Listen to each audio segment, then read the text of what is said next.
कलयुग के समय में बहुत सारे ऐसे योद्धा थे जिनको देवताओं के आशीर्वाद प्राप्त हुए थे। और तो और देवताओं के आशीर्वाद के द्वारा उन्हें भी देवता ही माना जाता था। तो दोस्तों, मेरी यह वीडियो भी कुछ इसी प्रकार की है। इस वीडियो में दो मानव हैं और वह दोनों मर जाते हैं और पुनः जन्म लेते हैं, और वो भी देवताओं के आशीर्वाद पर। और वो दोनों और कोई नहीं, हमारे महाभारत के देवता भीम और ग्रीक साम्राज्य के देवता हरक्यूलिस हैं। और आज हम आपको इन दोनों के बारे में बताने जा रहे हैं। और इनकी लड़ाई हो जाए तो कौन जीत सकता है। भीम पांडु के 5 पुत्रों में से दूसरे का नाम भीम अथवा भीमसेन था। भीम में 10,000 हाथियों का बल था और वह गदा युद्ध में अव्वल था। दुर्योधन की तरह ही भीम ने भी गदा युद्ध की शिक्षा श्री कृष्ण के बड़े भाई बलराम से ली थी।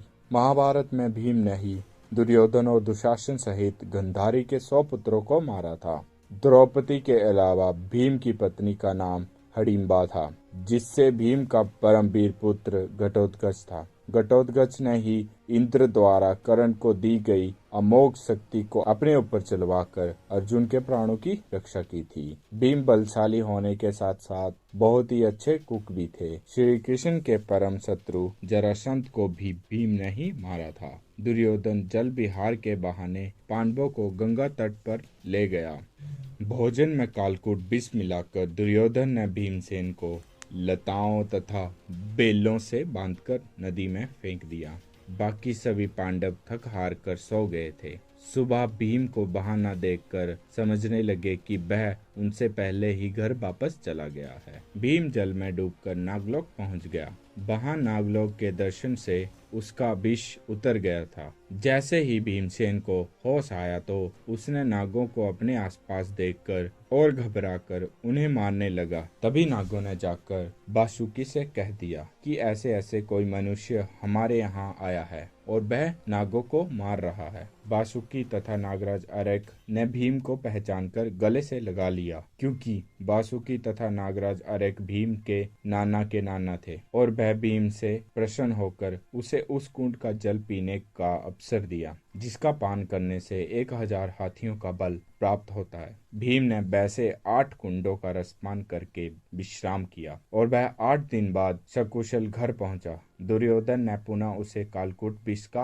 पान करवाया, किंतु भीम के पेट में ब्रिक नामक अग्नि थी, जिससे विष पच जाता था तथा उसका कोई प्रभाव नहीं होता था। इसी कारण वह ब्रिकोदर कहलाता था। दुर्योधन ने एक बार भीम की शया पर सांप भी छोड़ा था। महाभारत के 14वें दिन की रात्रि में भी युद्ध होता रहा। उस रात पांडवों ने द्रोण पर आक्रमण किया था। युद्ध में भीम ने घूसों तथा थप्पड़ों से ही कलिंग राजकुमार जयरात तथा धृतराष्ट्र पुत्र दुष्कर्ण और दुर्मद का वध कर दिया। हरक्यूलिस ग्रीक मैथोलॉजी में हरक्यूलिस एक लौता ऐसा किरदार है जिसे देवता बना दिया गया था। हरक्यूलिस ने अपने जीवन में बहुत सारी जंगें लड़ी और बहुत सारी खतरनाक यात्राएं भी की थी, जिन्हें 12 लेबर भी कहा जाता है। हरक्यूलिस के जन्म की शुरुआत होती है जब ज्यूस एक एल्केमिनी नामक लड़की के साथ प्यार करने लगता है, और जब एल्केमिनी का पति जंग में गया होता है तो ज्यूस उसके पति के भेष में एल्केमिनी के पास आ जाता है। उनके बीच नाजायज संबंध शुरू हो जाता है। इस रिश्ते के कारण एल्केमिनी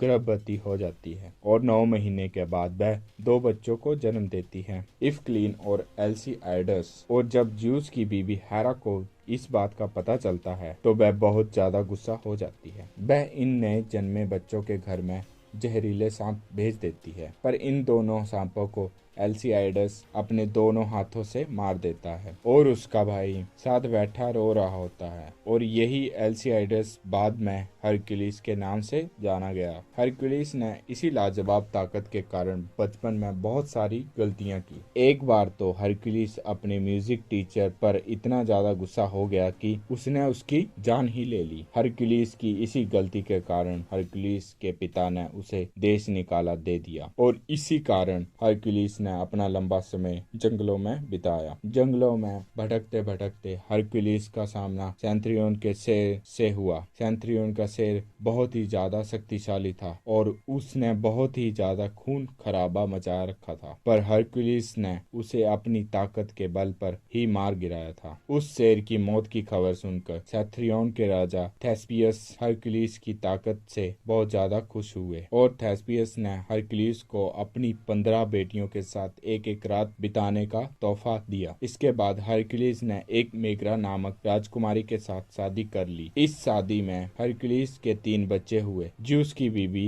हेरा को हरक्यूलिस की जिंदगी से बहुत ज्यादा जलन होने लगी और उसने हरक्यूलिस के दिमाग पर काबू कर उससे पागल कर दिया। इस पागलपन में हरक्यूलिस ने अपने 3 बच्चों और पत्नी को आग लगा दी। जब हरक्यूलिस को होश आया तब तक बहुत देर हो चुकी थी। फिर हरक्यूलिस की किसी कारण मौत हो जाती है तो ज्यूस उसे दोबारा जिंदा कर देते हैं और उसे देवता बना देते हैं। तो दोस्तों, आपको क्या लगता है, अगर इन दोनों में लड़ाई हो जाए तो कौन जीत सकता है? मेरे हिसाब से तो भीम और हरक्यूलिस दोनों ही बहुत शक्तिशाली हैं और दोनों का पुनः जन्म हुआ है और दोनों ही देवताओं में पहचाने जाते हैं। लेकिन दोस्तों, मेरा मानना यह है कि भीम और हरक्यूलिस की लड़ाई होती है तो भीम जीत सकते हैं, क्योंकि भीम ने 8 कुंडों का रसपान किया था, तो उसमें से एक एक कुंड ने अपनी अपनी शक्ति भीम को दी थी। और तो और भीम हरक्यूलिस से बहुत शक्तिशाली हो गया था, लेकिन हरक्यूलिस भी कुछ कम नहीं है। अगर इन दोनों की हार जीत होती है तो छोटी सी कमी के कारण हो सकती है, अन्यथा नहीं। दोस्तों,